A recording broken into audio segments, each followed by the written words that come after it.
तो हम क्या कर सकते हैं उनका आशीर्वाद सदैव हम पर बना रहे?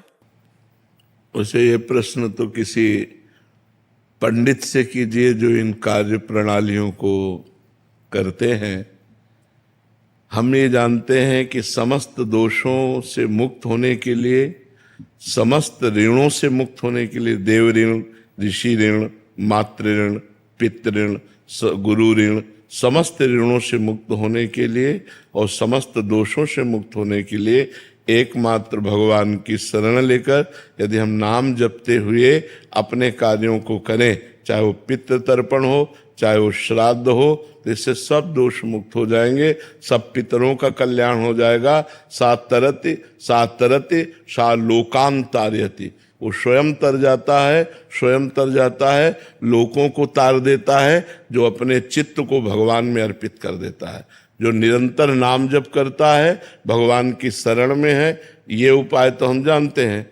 लेकिन अब जो शास्त्रीय पद्धति से पितृ तर्पण श्राद्ध ये कभी करवाया नहीं है, बाबा जी रहे हैं, तो किसी आचार्य पंडित जो करवाते हैं उनसे पूछ लीजिए।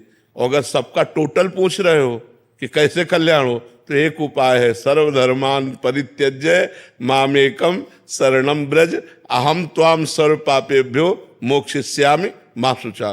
भगवान कह रहे हैं, राष्ट्रपति हैं, मुकदमा हार गए, फांसी की सजा हो गई, तो एक उपाय है, राष्ट्रपति माफ कर सकता है, दूसरा ले। तो भगवान अखिल ब्रह्मांडों के अधिपति हैं, उनकी शरण में होकर नाम जप किया जाए, सर्वमंगल हो जाएगा, सर्वमंगल हो जाएगा।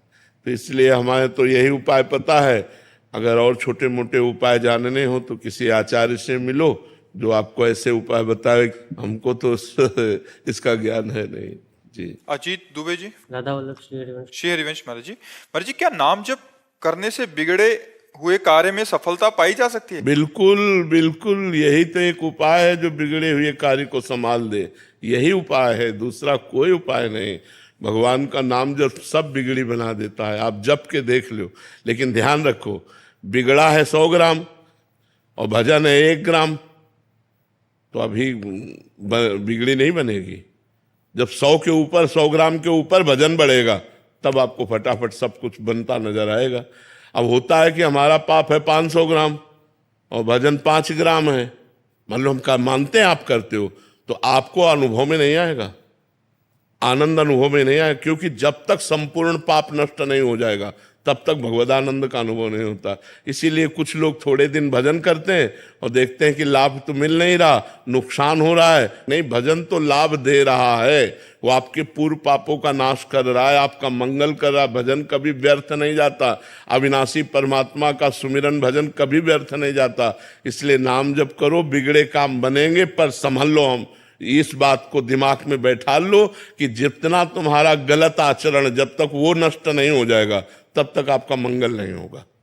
पुण्य कर्म के बस थोड़ा सुख आ जाएगा, पाप कर्म के फल दुख आ जाएगा, लेकिन जो मंगल है एक बार शुरू हुआ तो कभी अमंगल नहीं होता जीवन में। ध्यान रखना, अमंगल होते होते मंगल हो जाता है, दिखाई देता है ये अमंगल हुआ और मंगल हो गया। कई बार हमने कहा कि तलवार आएगी, वो गले तक वो हार बन जाएगी, वो तुम्हारी गर्दन को नहीं काट, सीम की चाप सके को तासु बड़ रखवार रमापति जासु, पर इतने में तो हालत खराब हो जाएगी। बस उसी में हालत खराब ना हो तो वही भक्त है, वही भगवान का भक्त। बड़ी कठिन बात है ये, बड़े लीला बिहारी भी हैं, बड़े लीला बिहारी। हरी तेरी गति लखना पर है, सारा खेल उन्हीं का चल रहा है। ऐसे हो जाओ और भगवान का भजन करो तो निकल जाओगे नहीं। ऐसी ऐसी समस्याएं, ऐसा प्रपंच, ऐसी माया की दुर्गति किए हुए जीव की दुर्गति की, थोड़ी थोड़ी सी इंच इंच जगह में भाई भाई को मारे डाला, थोड़ी सी वासना में पति पत्नी के बीच में मन मुटाव, पति पत्नी की हत्या, क्या क्या सब संसार में हो रहा है। अरे भगवान की शरण में हो जाओ, बुद्धि शुद्ध हो जाए तो बच जाओ, नहीं पता नहीं कौन सा पाप कहाँ करवा दे माया। और निरंतर नाम जप करो, तभी आनंद की अनुभूति होगी।